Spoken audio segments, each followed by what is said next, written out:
They can help us to visualize the data, make sense of the data, and communicate it.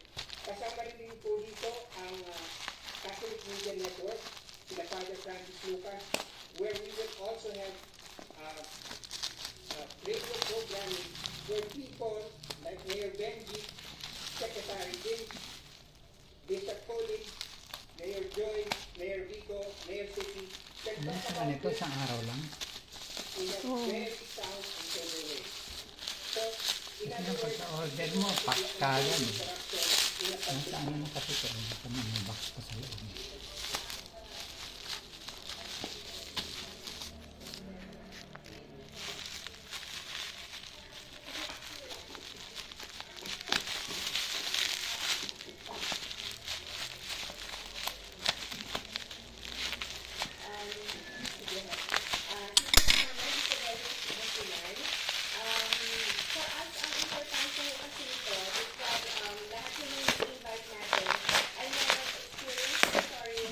Hello. With governance.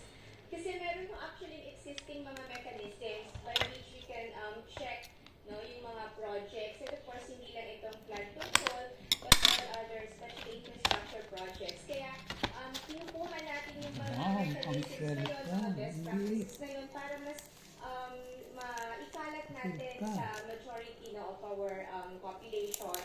Second, we are also calling for good governance Pilipinas. Kami ho sa Isabela City, we have started our own good governance caravan. We have a module.